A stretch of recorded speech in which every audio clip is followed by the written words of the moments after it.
यहूदी हकीम ने बादशाह के सामने झुककर जमीन चूमी और कहा कि पहले मैं दमिश्क नगर में हकीमी किया करता था। अपनी चिकित्सा विधि के कारण वहां मेरी बड़ी प्रतिष्ठा हो गई थी। एक दिन वहां के हाकिम ने मुझसे कहा कि फलाहा मकान में एक रोगी है, वह यहां आ नहीं सकता, उसे वहीं जाकर देखो। मैं वहां गया तो देखा एक अत्यंत सुंदर नवयुवक चारपाई पर लेटा है। उसने मेरे अभिवादन के उत्तर में इशारे से कहा कि आपका यहां स्वागत है। मैंने उससे नाड़ी दिखाने को कहा तो उसने बायां हाथ बढ़ा दिया। मैंने समझा कि इसे मालूम नहीं है कि नाड़ी दाहिने हाथ की देखी जाती है, किंतु मैंने बहस बगैर नाड़ी देखी और दवा लिख दी। 9 दिन तक मैं उसे देखने को जाता रहा। 9वें दिन मैंने कहा, अब आप बिल्कुल स्वस्थ हैं, स्नान कीजिए। दमिश्क के हाकिम ने मुझे यथेष्ट पारितोषिक दिया और मुझे शाही दवाखाने का प्रमुख बना दिया। जिस युवक का मैंने इलाज किया था वह भी मुझे बहुत मानने लगा। उसने कहा, मैं आपकी निगरानी ही में स्नान करूंगा। अतएव मैं स्नानागार में उसके साथ गया। उसके कपड़े उतारने पर मैंने देखा कि उसका दाहिना हाथ कटा हुआ है। वह हाथ कटने ही से बीमार पड़ा था और इसी कारण बायां हाथ दिखाया करता था। मुझे वह देखकर बड़ा दुख हुआ। उसने मेरी आंखों की करुणा देखकर कहा, आप मेरा दाहिना हाथ कटा देखकर ही आश्चर्य और दुख में डूबे हैं। अगर आप मेरी कहानी सुनेंगे तो और भी आश्चर्य करेंगे। स्नान के बाद जब मैं भोजन करने बैठूंगा तो आपको पूरी कहानी सुनाऊंगा। लेकिन यह बताइए कि क्या इस समय बाग की सैर करने से मुझे कुछ हानि होगी? मैंने कहा, बाग की सैर करने से तुम्हें फायदा ही होगा, नुकसान नहीं। उसने कहा, ठीक है, बाग की सैर करते करते ही मैं आपको सारा किस्सा सुनाऊंगा। फिर उसने अपने सेवकों को भोजन तैयार करने की आज्ञा दी और हम दोनों बाग में गए। हमने 2-3 चक्कर लगाए और फिर वहां पर बिछे एक कालीन पर बैठ गए और उस युवक ने अपना वृत्तांत आरंभ किया। उसने कहा कि मैं मोसिल का रहने वाला हूं। मैं एक बड़े घराने का लड़का हूं। मेरे पितामह के 10 बेटे थे, जिनमें मेरे पिता सबसे बड़े थे। अपने पिता का मैं एकमात्र पुत्र था और मेरे किसी चचा की कोई संतान नहीं थी। मेरे पिता ने मेरी शिक्षा दीक्षा पर बहुत ध्यान दिया और मुझे प्रत्येक पाठनीय विषय की शिक्षा ही नहीं दिलाई, बल्कि अनेक कला के क्षेत्रों में पारंगत करवा दिया। एक दिन मैं अपने पिता और चचा के साथ जुमे की नमाज को गया। नमाज के बाद सारे नमाजी अपने अपने काम पर चले गए और मेरे पिता और चचा बातें करने लगे। मेरे चचा ने कहा कि कोई देश मिस्र जैसा सुंदर नहीं है। उन्होंने मिस्र देश और उसमें बहने वाली नील नदी की इतनी प्रशंसा की कि मेरा मन बेतहाशा उस देश को देखने के लिए होने लगा। घर पर भी यही चर्चा रही। मेरे पिता भी मिस्र देश के बड़े प्रशंसक थे। मेरे दूसरे चचा लोग कह रहे थे कि बगदाद जैसी सुंदर जगह कोई नहीं है, किंतु मेरे पिता ने उनकी बात का विरोध किया और मिस्र की बहुत प्रशंसा की। उन्होंने कहा, जिसने मिस्र नहीं देखा उसने ईश्वर की महिमा भी नहीं देखी। वहां की भूमि सोना उगलती है, वहां के निवासी बड़े धन संपन्न हैं। मिस्र की स्त्रियां अत्यंत रूपवती और चतुर होती हैं। नील नदी जैसी कोई नदी नहीं है। उसका पानी बहुत स्वाद वाला और पाचक होता है और कई रोगों की दवा जैसा काम करता है। वह सारे देश को हरा भरा रखती है। वहां की मिट्टी बड़ी नरम है और खेती करने में बहुत श्रम नहीं पड़ता। वहां के निवासी अरबी भाषा में नील की प्रशंसा में गीत गाते हैं, जिनका भाव यह है कि नील नदी तुम्हारे लिए कितनी लंबी यात्रा करती है और बड़े खेत की बात होगी अगर तुम उसे छोड़कर अन्यत्र जा बसो। यह कहने के बाद मेरे पिता ने कहा, मिस्र में सारी आरार्थुओं में हरियाली रहती है। वहां नाना प्रकार के स्वादिष्ट फलों के वृक्ष और भांति भांति के पशु पक्षी रहते हैं। वहां की राजधानी काहिरा की आबादी बहुत अधिक है। वहां मीठे पानी की बहुत सी नहरें बहती हैं और वहां के निवासी कला कौशल में बड़े प्रवीण हैं। वहां के महल बहुत बड़े बड़े और रत्न जटित हैं। मैंने कई नगर देखे हैं और सैकड़ों कलाकारों और विद्वानों से मिला हूं। मिस्र जैसा देश और वहां के निवासियों जैसे लोग कहीं भी नहीं देखे। उस जवान ने कहा कि अपने पिता के मुंह से मिस्र की इतनी प्रशंसा सुनकर मेरी उत्कंठा बहुत बलवती हो गई और रात दिन भगवान से प्रार्थना करने लगा कि वह कुछ ऐसी परिस्थिति उत्पन्न कर दे कि मुझे मिस्र देश को देखने का अवसर मिल जाए। मेरे पिता के मुंह से मिस्र की प्रशंसा सुनकर मेरे चचाओं ने कहा, हम लोगों को भी चलकर मिस्र देश देखना चाहिए। उन्होंने मेरे पिता से कहा कि आप भी हमारे साथ चलिए। उन्होंने इसे स्वीकार किया। मेरे चचाओं ने जो सब व्यापार करते थे, तरह तरह का दिसावर का माल खरीदा ताकि मिस्र में सैर की सैर हो और व्यापार का व्यापार। रात दिन उन लोगों में मिस्र की यात्रा की चर्चा होती रहती थी। जब मैंने यह तैयारियां देखी तो एक दिन रोता हुआ अपने पिता के पास गया और कहा कि मैं भी आप लोगों के साथ मिस्र को जाना चाहता हूं। उन्होंने कहा कि तुम अभी छोटे हो, तुम्हें यात्रा के दौरान बहुत कष्ट होगा, तुम यहीं रहो। मुझे बड़ा दुख हुआ, किंतु मैंने प्रयत्न न छोड़ा। एक एक करके सभी चचाओं के पास गया कि मेरे पिता से मुझे भी साथ ले चलने की सिफारिश करें। उन्होंने मेरे पिता से कहा कि लड़का इतना चाहता है तो उसे भी साथ ले चलिए। मेरे पिता मुझे मिस्र तक ले जाने को राजी न हुए, लेकिन यह मान गए कि मुझे दमिश्क तक ले चलेंगे और जब दमिश्क से मिस्र की ओर बढ़ेंगे तो इसे वापस मोसिल भेज देंगे। दमिश्क भी जलवायु, पानी और सौंदर्य के लिहाज से बहुत अच्छा नगर है। यद्यपि मेरी इच्छा मिस्र देश को देखने की थी, तथापि मैंने इसी बात को गनीमत जाना कि मुझे दमिश्क देखने को मिलेगा। कुछ दिन बाद मैं अपने पिता और चचाओं के साथ विदेश यात्रा पर चल पड़ा। हम लोग कई नगरों से होते हुए दमिश्क पहुंचे। मुझे यह नगर बड़ा सुंदर जान पड़ा और मैं उसे देखकर बड़ा प्रसन्न हुआ। हम लोग एक सराय में ठहरे। कई दिनों तक हम वहां के बागों और महलों की सैर करते रहे। वास्तव में मुझे ऐसा मालूम होता था कि स्वर्ग के बाद अगर कोई जगह है तो यहां है। मेरे पिता और चचाओं ने वहां काफी अच्छा व्यापार किया। मेरे हिस्से का भी जो माल बिका उस पर 5% का लाभ हुआ। यह लाभ की राशि मुझे दे दी गई। मेरे पास काफी पैसा हो गया। यह तय हुआ कि जब सब लोग मिस्र से वापस होंगे तो मुझे साथ लेते हुए मोसिल को जाएंगे। मैंने अपने रुपयों को बड़ी होशियारी और किफायत से खर्च किया। एक छोटी हवेली अपने रहने के लिए किराए पर ली। बड़ी खूबसूरत संगमरमर की बनी हवेली थी, जिसकी दीवारों पर मनोहर चित्रकारी थी और जिसके अंदर एक सुंदर पुष्प वाटिका थी। मैंने उसे 2 अशरफी के किराए पर लिया। मैंने किफायत से किंतु सुरुचिपूर्वक अपने निवास स्थान को सजाया। उसका मालिक पहले अब्दुल रहीम नाम का एक व्यक्ति था, जिससे उसे उसके तत्कालीन मालिक ने मोल लिया था। यह व्यक्ति एक प्रसिद्ध जौहरी था। मैंने अपनी प्रतिष्ठा के अनुरूप कुछ दास दासियां भी खरीदी और माननीय नगर निवासियों से जान पहचान बढ़ाई। कभी वे लोग मुझे अपने घरों पर खाने के लिए बुलाते, कभी मैं उन लोगों की दावत अपने घर पर किया करता था। मतलब यह है कि अपने पिता और चचाओं की अनुपस्थिति में मैंने बड़ी सुख सुविधा के साथ दमिश्क नगर में जीवन यापन किया। एक दिन भोजन करने के बाद मैं अपनी हवेली में बाहर के हिस्से में बैठा था। इतने में एक स्त्री आई जो अति मूल्यवान वस्त्रों और आभूषणों से सुसज्जित थी। उसने पूछा, क्या तुम कपड़े के व्यापारी हो? किंतु मेरे मुंह से कोई उत्तर निकले इससे पहले ही वह मकान के अंदर चली गई। मैं भी उठकर दरवाजा अंदर से बंद करके उसके पास एक दालान में जा बैठा। मैंने कहा कि मैं कपड़े का व्यापार अवश्य करता हूं, किंतु खेद है इस समय मेरे पास स्थान नहीं है। उसने अपने सुंदर मुख से नकाब लगभग उलट दी और कहा, मैं ही कहां कपड़े लेने आई हूं, मैं तो तुमसे मिलने आई हूं। मैं चाहती हूं कि सुबह तक यहीं रहूं, किंतु मुझे भूख लगी है, मुझे कुछ खिलाओ। मैंने अपने सेवकों को भोजन आदि लाने को कहा। वे भोजन के साथ फल आदि भी लाए, जिन्हें मैं भी इस रमणी का साथ देने के लिए मैं खाने लगा। आधी रात तक हम लोग इसी प्रकार बातचीत करते रहे। फिर हम एक साथ सोने के लिए चले गए। सुबह मैंने 10 अशरफियां निकालकर उसे दी, किंतु उसने उन्हें लेने से इनकार ही नहीं किया, बल्कि 10 अशरफियां मुझे दी। मैंने जब कहा कि मैं तुम्हारा धन नहीं लूंगा, बल्कि तुम्हें अशरफियां जरूर दूंगा, वह बोली, मैं तो रोज तुम्हारे पास आने को सोचती थी, किंतु अगर तुम मेरी बात न मानोगे और अपनी बात पर अड़े रहोगे तो मैं न आऊंगी। इस बार मजबूर होकर मुझे उससे अशरफियां लेनी पड़ी और वह चली गई। शाम को वह फिर आई और हम लोगों ने रात भर राग रंग किया और दूसरी सुबह वह फिर मुझे 10 अशरफियां देकर कहने लगी कि आज शाम को फिर आऊंगी। तीसरी रात को जब हम दोनों मदिरा के नशे में आलिंगनबद्ध थे तो उसने मुझसे पूछा, प्यारे, तुम मुझे सुंदर समझते हो या नहीं?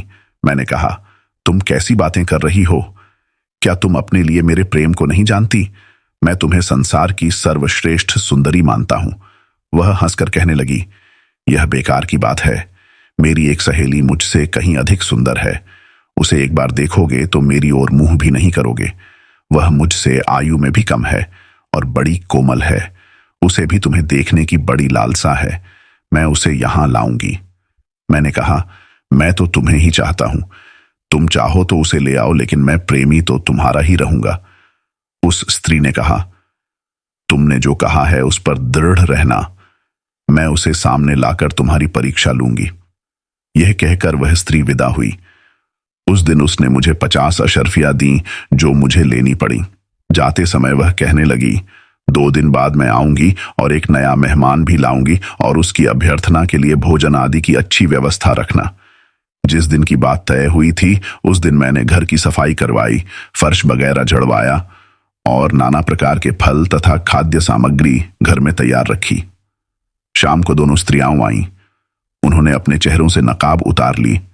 वास्तव में पहली स्त्री से नई स्त्री हर बात में सवाई थी। अगर पहली पर एक बार नजर जाती थी तो दूसरी पर बार बार जाती थी। उसका सौंदर्य इतना मनमोहक था कि नजर उस पर से हटती ही नहीं थी। जब उसकी प्रेम दृष्टि मुझ पर पड़ती मैं अधीर हो जाता था। मैंने दोनों स्त्रियों के प्रति आभार प्रकट किया कि वे मेरे यहां आईं। नई स्त्री ने कहा कि आभारी तो मुझे होना चाहिए कि आपने मुझे अपने घर तक आने की अनुमति दी। मैंने दोनों स्त्रियों को भोजन पर बिठाया। मैं अपनी नई मेहमान के सामने जा बैठा और बराबर उसे देखता रहा। वह स्त्री चाहते हुए भी मेरी तरफ न आंख भरकर देख सकी, न हंस बोल सकी। लगता था जैसे वह पहली स्त्री से भयभीत है, फिर भी कभी कभी तिरछी नजर से मुझे देख लिया करती थी। जब उसने देखा कि मेरी निगाहों में प्यार उमड़ रहा है तो उसने भी प्रेम की दृष्टि से देखना शुरू कर दिया। यह सब पहली स्त्री की आंखों में छुपा न रहा। वह हंसकर कहने लगी, तुम इसे बार बार क्यों देख रहे हो? तुमने तो मुझसे प्रतिज्ञा की थी कि मेरे अलावा किसी पर भी आंख नहीं डालोगे। इतनी जल्दी अपना वादा भूल गए। मैंने उसी की भांति हंसकर कहा, तुम बेकार ही मुझ पर शक करती हो। आखिर तुम ही तो इन्हें कृपापूर्वक यहां लाई हो। मैं यह कैसे कर सकता हूं कि इन पर वैसी नजर डालूं? यदि मैं ऐसा करूं तो तुम दोनों के लिए घृणा का पात्र हो जाऊंगा। हम लोग देर तक मद्यपान करते रहे और हमें नशा चढ़ गया। नशे में मैं और नई स्त्री एक दूसरे की ओर अत्यंत प्रेम तथा वासना से भरी निगाहों से देखने लगे। ये खुला प्रेम व्यापार देखकर पहली स्त्री ईर्ष्या और द्वेष से जलने भुनने लगी। कुछ देर में वह यह कहकर उठ खड़ी हुई कि मैं अभी आती हूं। 2-4 क्षणों में मेरे पास बैठी हुई स्त्री के चेहरे का रंग बदल गया और वह मरणासन्न सी दिखाई देने लगी। मैंने उठकर उसे संभाला कि वह गिर न जाए, किंतु उसने देखते ही देखते मेरी बाहों में दम तोड़ दिया। मैंने घबराकर अपने सेवकों को पुकारा कि इसे संभालो और इसके साथ आई हुई स्त्री को बुलाओ। उन्होंने कहा कि वह तो घर से निकलकर फलां गली में चली गई थी। अब मैंने जाना कि यह सब उसी दुष्टा की करतूत है। वह इस बेचारी के अंतिम मदिरा पात्र में विष घोलकर चली गई। इस अचानक आई मुसीबत से मैं बदहवास हो गया। मैं डर के मारे कांपने सा लगा कि अब भगवान ही जाने मुझ पर क्या विपत्ति आए। मैंने सोचा जो होना होगा वह तो होगा ही, पहले लाश को तो ठिकाने लगाया जाए। मैंने सेवकों से कहा कि कमरे का संगमरमर का फर्श होशियारी से धीरे धीरे उखाड़ें। उन्होंने ऐसा किया तो मैंने गड्ढा खुदवाकर लाश को उसी गड्ढे में दबा दिया। फिर मैंने अपने साथ सारा धन लिया और सेवकों को विदा करके हवेली में ताला लगाया और ताले को मुहरबंद कर दिया। फिर मकान मालिक जौहरी के पास जाकर उसे 1 वर्ष का पेशगी किराया दिया और उससे कहा कि मैं आवश्यकतावश काहिरा जा रहा हूं। फिर मैं कोहिरा चला गया और अपने चचाओं से मिला। उन्होंने पूछा कि तुम कैसे आए, तो मैंने कहा कि आप लोगों का कुछ हाल नहीं मिला था, इसलिए चला आया। मैं बहुत दिनों तक काहिरा में रहा, किंतु मैं अच्छी तरह काहिरा न देख पाया था कि उन्होंने वापस मोसिल जाने की तैयारी शुरू कर दी। मैं उनकी निगाहों से छुपा रहा। उन्होंने बहुत ढूंढा पर मुझे पा न सके। मजबूरी में मेरे बगैर ही वापस चले गए। इसके बाद मैं 3 वर्ष तक काहिरा में रहा। मैं साल साल पर दमिश्क के जौहरी के पास किराया भिजवा दिया करता था। फिर मैं दमिश्क वापस आया। यहां पर मुझ पर वह मुसीबत पड़ी कि कहां नहीं जाता। यहां आकर जौहरी से चाबी मांगकर घर खुलवाया और देखा कि सारी वस्तुएं यथावत हैं। मैंने कुछ नए सेवक रखे और उनसे मकान साफ करवाया। सफाई के दौरान एक सेवक को एक सोने का हार मिला जिसमें 10 बड़े बड़े मोती जड़े हुए थे। वह उसे मेरे पास ले आया। मैंने पहचाना कि यह वही हार है जो उस नई स्त्री के गले में पड़ा था जिसकी लाश मैंने गड़वाई थी। मैंने उसकी स्मृति के तौर पर वह हार कपड़े में लपेटकर अपनी गर्दन में डाल दिया। फिर मैं वहां रहने लगा, किंतु कुछ करने में मेरा मन नहीं लगता था। फलतः मेरे पास का सारा धन धीरे धीरे खर्च हो गया और मैं घर का सामान बेचकर गुजारा करने लगा। जब सब कुछ बिक गया तो मैंने सोचा कि इस मुक्ताजटित हार को बेचने के सिवा कोई उपाय नहीं है, किंतु मोती उसमें ऐसे लगे थे जिनके मूल्य का मुझे कोई अंदाजा ही नहीं था। फिर भी मैं उसे बेचने पर मजबूर था और उसे बेचकर मैंने बहुत बड़ी मुसीबत मोल ले ली। मैं बाजार में उस हार को लेकर गया तो अपने मकान मालिक जौहरी की दुकान पर जाकर अपना मंतव्य कहा कि मैं एक हार बेचना चाहता हूं। उसने एक दलाल बुला दिया। मैंने दलाल के साथ जाकर उसे हार दिखाया। उसने कहा कि मुझे भी ऐसे मोतियों का मूल्य नहीं मालूम, आप उसी जौहरी की दुकान पर बैठें, मैं और जौहरियों को यह हार दिखाकर इसका दाम पूछ कर आता हूं। मैं अपने मकान मालिक की दुकान पर बैठा। कुछ देर में दलाल ने आकर कहा कि इसका मूल्य तो 2000 अशरफियाओं लगाया गया है, लेकिन इस समय कोई व्यापारी इसे लेने का इच्छुक नहीं है। सिर्फ एक व्यापारी है जो इसे 50 मुद्राओं में लेने को तैयार है। मैंने कहा कि जो दाम मिले उसी पर बेच दो, किंतु जब दलाल उस जौहरी के पास 50 अशरफियों में हार बेचने गया तो जौहरी उसे पकड़कर कोतवाली ले गया और शिकायत लिखाई कि यह आदमी चोरी का हार लाया है, इसीलिए इतना सस्ता बेच रहा है। दलाल ने कहा कि मैं तो दलाल हूं, इसे बेचने वाला तो फलां दुकान पर बैठा है, वही इसे 50 अशरफी में बेचने को राजी है। कोतवाल ने मुझे पकड़वा बुलाया। उसने पूछा कि तुम ही यह हार बेच रहे हो? मेरे यहां कहने पर उसने कहा कि यह चोरी का माल है, इसीलिए सस्ता बेच रहे हो। मेरे इनकार करने पर उसने मुझे इतना पिटवाया कि मुझे लगा मेरी जान ही निकल जाएगी। इसीलिए मैंने घबराकर कह दिया कि यह चोरी का है। इस पर कोतवाल ने मेरा दाहिना हाथ कटवा दिया। उसने हार भी माल खाने में जमा करा दिया। मैं पीड़ा से व्याकुल गिरता पड़ता अपने घर आया। नौकर चाकर पुलिस के डर से भाग गए थे। मैं किसी तरह खुद ही अपना काम चलाता था। चौथे दिन बहुत से पुलिस वाले मेरे घर में घुस आए और मुझे पकड़ ले गए। उनके साथ मकान मालिक भी था और वह जौहरी भी, जिसने मुझ पर चोरी का आरोप लगाया था। उन्होंने मुझे बहुत गालियां दी और कहा कि यह हार शहर के हाकिम का है, यह 3 वर्ष हुए खो गया था, उसी समय से हाकिम की पुत्री भी लापता है। यह कहकर उन्होंने मुझे रस्सी से बांधा और हाकिम के सामने पेश कर दिया। मैं पहले तो घबराया कि यह और बड़ी मुसीबत गले पड़ी। फिर मैंने सोचा कि हाकिम अधिक से अधिक मुझे मरवा ही तो देगा, और वह भी इस कष्ट, निर्धनता और लज्जा के जीवन से अच्छा है। किंतु हाकिम ने मुझे देखकर कहा, यह आदमी चोर नहीं हो सकता। जिसने इस पर चोरी का आरोपी लगाया है वह मारा जाए। अतएव वह व्यापारी कत्ल कर दिया गया। अब हाकिम ने समस्त उपस्थित व्यक्तियों को जाने का आदेश दिया। सिर्फ मुझे रोक रखा। एकांत होने पर उसने मुंह से कहा, बेटे, अब तुम बेखटके पूरा हाल बता दो कि यह हार तुम्हारे हाथ किस तरह लगा। यह ध्यान रहे कि मुझसे कोई छोटी से छोटी बात भी ना छुपाई जाए। अतएव मैंने पूरी तरह बताया कि किस तरह पहली स्त्री दूसरी को मेरे पास लाई थी और किस तरह उसने उसे विष देकर मार डाला। मैंने यह भी बताया कि दूसरी स्त्री की लाश कहां गड़ी है। हाकिम ने यह सब सुनकर ठंडी सांस भरी और कहा, भगवान की इच्छा के आगे सब लोग विवश हैं। मैं भी वह सब विनयपूर्वक स्वीकार करता हूं जो उसकी इच्छा से हुआ। तुम पर जो कुछ मुसीबत पड़ी उसका मुझे अत्यंत खेद है। अब तुम मेरा हाल सुनो कि मुझ पर कैसे कैसे दुख पड़े। वे दोनों स्त्रियां मेरी बेटियां थीं। पहले जो तुम्हारे पास गई वह मेरी बड़ी बेटी थी, और बाद में जिसे वह ले गई वह उसकी छोटी बहन थी। बड़ी बेटी का विवाह मैंने अपने भतीजे से कर दिया जो काहिरा में रहता था। वह कुछ दिनों बाद अचानक मर गया।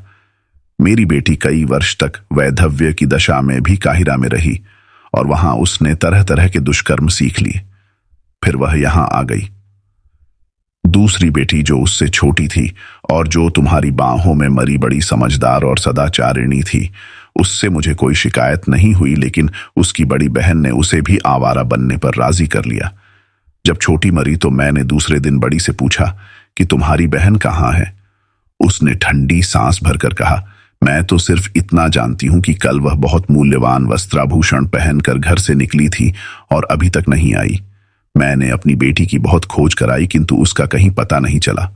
कुछ समय बाद बड़ी बेटी भी, जो रात दिन अपने पाप कर्म को याद करके रोती रहती थी, बीमार होकर मर गई। यह वृत्तांत सुनाकर हाकिम ने मुंह से कहा, बेटे, हम तुम दोनों ही दुर्भाग्य के मारे हुए हैं, किंतु अब तुम किसी बात की चिंता न करो।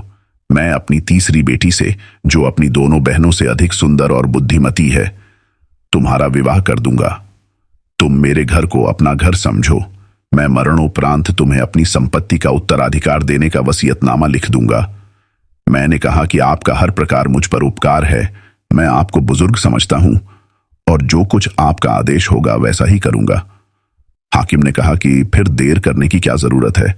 उसने गवाहों को तुरंत बुलाया और दिखावाटी राग रंग के बगैर काजी के द्वारा अपनी पुत्री से मेरा विवाह करवा दिया।